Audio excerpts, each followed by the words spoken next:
एक गरीब आदमी बद्दू, रात के वक्त वो कहीं बेचारा सुबह से चला था, मदीने पहुंचते उसे रात हो गई। उसने डरते हुए ना खैमा ही बाहर लगा लिया। जहां रात हुई ना, आधी रात को कोई 1-2 बजे समझ ले पहुंचा मदीने, तो उसने बाहर ने खैमा लगा लिया। बीवी उसकी उम्मीद से थी, बच्चे की विलादत का वक्त करीब आ गया, बीमार हो गई, उसने खैमा लगाया। बीवी अंदर है, हजरत उमर फारूक गश्त पे थे रात को, साथ एक गुलाम था। हजरत उमर फारूक रज़ी अल्लाह तआला अन्हु कहने लगे वो आग जल रही है थोड़ी सी, पता करो कौन है। तो आपका गुलाम पता करने गया तो बद्दू ने डांट दिया, कहने लगे जाओ तुम्हें क्यों बताऊं।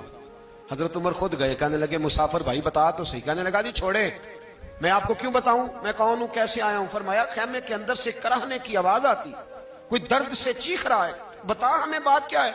कहने लगा जी मैं फलां बस्ती फलां इलाके का एक गरीब हूं, अमीरुल मोमिनीन उमर फारूक से मिलने आया हूं और रात हो गई है तो यहाँ खैमा लगाया है, सुबह मैं उनसे मिल के चला जाऊंगा। तो रात को तकलीफ देना पसंद नहीं किया, तो मेरी बीवी उम्मीद से थी, अब बच्चे की विलादत का वक्त करीब है, पास कोई नहीं। हजरत उमर कहने लगे तू ठहर, मैं अभी आया। चेहरे पे नकाब है, उसे बताया नहीं मैं ही अमीरुल मोमिनीन। उमर दौड़े गए, अपनी जौजा से कहने लगे अगर तुझे बहुत बड़ा अजर मिल रहा हो तो हासिल करेगी। क्या करूंगी। तो कहने लगे चल फिर मेरे साथ, बहुत बड़ा अजर है। एक दोस्त के यहाँ विलादत का वक्त है, जरूरत की चीजें साथ ले लो। उस औरत ने थोड़े दाने ले लिए, घी ले लिया। हजरत उमर से कहने लगी लकड़ियां इकट्ठी कर ले। अमीरुल मोमिनीन, काउंसलर की बात नहीं बता रहा आपको, मैं आपको एमपीए की बात नहीं बता रहा, एमएनए की बात नहीं बता रहा, जो 10 गांव को मिला के चेयरमैन बना उसकी बात नहीं बता रहा, उसकी बात बता रहा हूं जो 22 लाख मुरब्बा मील का हुक्मरान है। उसकी बात बता रहा हूं जो गली से गुजरे तो शैतान रास्ता ही बदल जाता है। उसकी बात बता रहा हूं जिसके बारे में मेरे मुस्तफा करीम सल्लल्लाहु ताला अलैहि वसल्लम ने फरमाया मेरा उम्र तो वो है कि 950 साल हजरत जिब्रील भी इसकी शान बयान करें तो अजमत खत्म नहीं होती। इतना बड़ा शख्स। हजरत उमर ने लकड़ियां इकट्ठी की, ईंटों का रोड़े लेके चूल्हा बनाया, पहुंच गए। आपकी जौजा कहने लगी ये थोड़े दाने डालने, घी डालने और एक लकड़ी लेके इसको हिलाएं, तैयार करें। खुद जौजा अंदर चली गई, हजरत उमर बाहर पकाने लगे।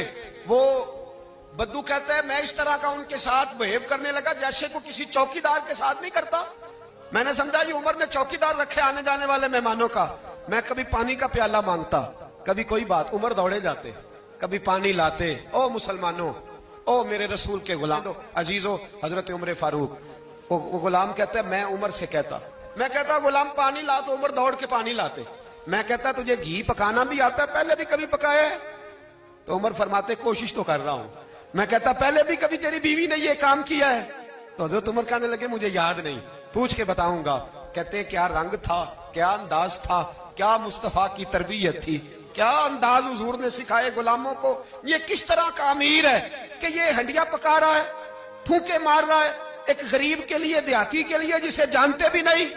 अंदर उस शख्स की बीवी के यहां बेटा पैदा हुआ तो हजरत उमर की बीवी अंदर से बोल के कहने लगी अमीरुल मोमिनीन मुबारक हो, आपके दोस्त के यहां बेटा पैदा हुआ है। जब कहा ना अमीरुल मोमिनीन मुबारक हो तो वो शख्स कहता है मेरे हाथ कांपने लगे और मैं इस तरह दौड़ा कि मेरी पगड़ी गिर गई। मैं दौड़ा तो उमर ने बुलाया, कहा किधर जाते हो?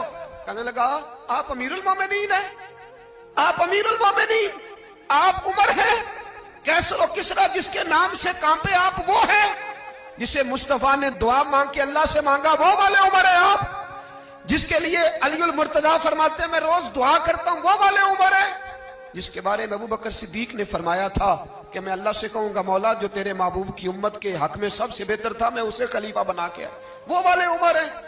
उमर अमीरुल मोमिनीन की बीवी वो तो खातून अव्वल होती है, वो तो मलका होती है, और तेरी बीवी दाई बनकर एक गरीब के बच्चे के पास बैठी रही विलादत के वक्त। उमर अमीरुल मोमिनीन होके तेरी दाढ़ी सारी धुएं से भर गई, तो ड्यूटी करता रहा।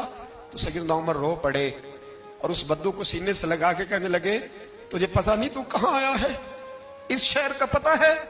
उसने कहा हुजूर कहां आए? फरमाया ये मेरे नबी का मदीना है, ये मुस्तफा का मदीना है, यहाँ अमीरों का इस्तकबाल नहीं होता, यहाँ गरीबों के इस्तकबाल होते।